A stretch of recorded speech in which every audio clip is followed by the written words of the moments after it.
BJP Lok Sabha चुनाव की रणनीति बनाने में जोर शोर से लगी हुई है। उत्तर प्रदेश से बीजेपी का लक्ष्य 80 सीटों को साधने का है।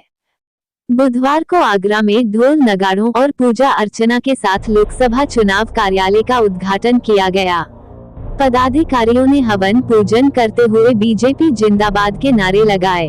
उद्घाटन कार्यक्रम में लोकसभा प्रभारी सहित अन्य नेताओं की मौजूदगी रही। लोकसभा चुनाव का उद्घाटन कर बीजेपी ने कार्यकर्ताओं को तैयारियों में जुट जाने का संदेश दिया। बीजेपी की तरफ से लोकसभा प्रत्याशियों की सूची अभी आना बाकी है। प्रत्याशियों की सूची आने से पहले आगरा में लोकसभा चुनाव कार्यालय का उद्घाटन कर दिया गया।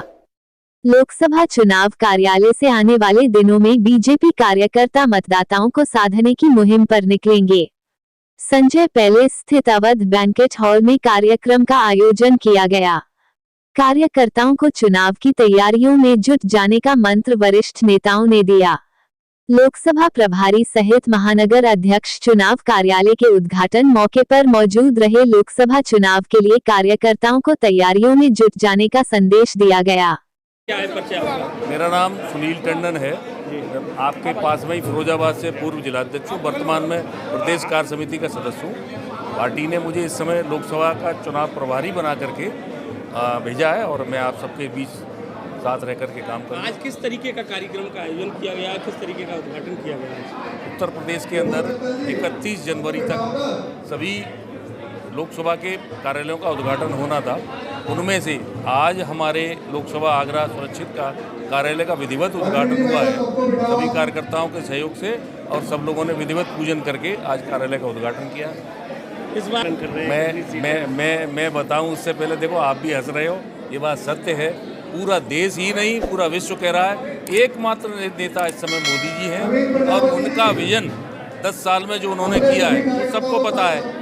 मैं बताऊं तो बहुत छोटी बात होगी, लेकिन ये बात निश्चित है हम आज देश में सुरक्षित अपने को महसूस करते हैं और फक्र के साथ कहते हैं कि निश्चित रूप से काम हुआ है। प्रभु कृपा से, प्रभु राम की कृपा से 500 साल से जो प्रभु टेंट में रह रहे थे, जिनकी कोई व्यवस्था नहीं थी, आज कम से कम हमारी पार्टी के नेताओं की दिशा दृष्टि उन सबसे आज प्रभु, हम सब लोग हर्षित हैं, खुशी हैं कि कम से कम आज प्रभु को स्थान मिला। उससे हम लोग बहुत खुश हैं और हमें प्रभु कृपा आनंदित होकर दिख रही है। हर घर में, हर गली में, हर मोहल्ले में, हर गाँव में हम जीते। हमारे पास सब कुछ है। हमने 10 साल का हिसाब दिया है। कोई बैठ ले हमसे पूछ ले हमने क्या किया, औरों ने क्या किया। घोटाले, एक भी नेता हमारा घोटाले में अगर आज तक किसी पर लगा हो तो बता दीजिए आप।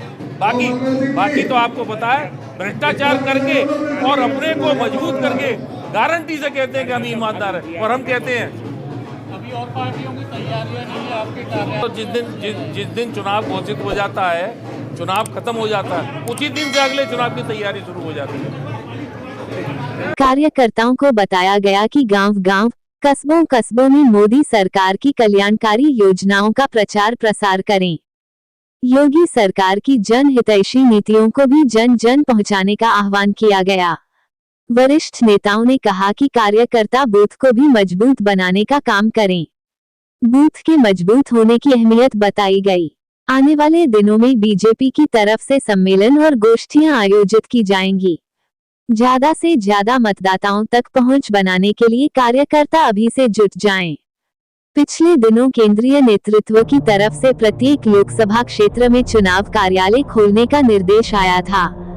कार्यालय का उद्घाटन हुआ है, कितने का? आज आगरा लोकसभा का कार्यालय का उद्घाटन हो गया है। भारतीय जनता पार्टी आज से चुनावी मैदान में उतर गई है और जिस प्रकार से भारतीय जनता पार्टी की तैयारियां हैं और जिस प्रकार से विपक्ष आज मैदान से बिल्कुल दूर है, तो निश्चित रूप से भारतीय जनता पार्टी इस बार उन्हें 370 से ज़्यादा सीटें जीत रही है। जिस प्रकार से प्रधानमंत्री मोदी जी ने सदन में बोला 370 से ज़्यादा सीटें जीत रही है और मैदान में कोई भी नहीं है। जिस प्रकार से भारतीय जनता पार्टी ने काम करा है, लोगों के बीच में काम करा है, महिलाओं के लिए काम करा है, युवाओं के लिए काम करा है, किसानों के लिए काम करा है और सब लोगों से प्रधानमंत्री को बहुत भरपूर समर्थन मिल रहा है। और देश में एक उत्साह का वातावरण है। जिस प्रकार से मोदी जी ने धारा 370 हटाई, जिस प्रकार से मोदी जी ने राम मंदिर का निर्माण कराया, प्राण प्रतिष्ठा का कार्यक्रम हुआ, लोगों में बहुत ज़्यादा उत्साह है, बहुत सारे उमंग हैं। नमन भाई, देखा रहा है इंडिया गठबंधन की भी बात करते हैं तो इंडिया गठबंधन अपने आप में भी बड़े दावे ठोक रहा है, जो कि इस बार इंडिया गठबंधन पूरी तैयारियों से आ रहा है। तो किस तरह तैयारियों से पूरी इस बार देखा जा रहा है? इंडिया गठबंधन केवल नाम के लिए बना था और जो भी उनके समर्थक थे, जो भी उसमें अलायंस थे, वो टूट के भारतीय जनता पार्टी में आ रहे हैं। जिस प्रकार से जिसके संयोजक नीतीश कुमार जी, उन्होंने इंडिया गठबंधन करा और वो उसके सूत्रधारी भारतीय जनता पार्टी और एनडीए में आ गए। और अभी आप लोगों को खबर भी मिल रही होगी कि जयंत भी भारतीय जनता पार्टी के एनडीए के साथ शामिल हो रहे हैं। तो मैं समझता हूँ इंडिया जो गठबंधन है वो केवल नाम के लिए कागजों पर था, धरातल पर कुछ भी नहीं है। धरातल पर केवल और केवल भारतीय जनता पार्टी और मोदी जी की नीतियों के लिए देश की जनता का समर्थन भरपूर मिल रहा है।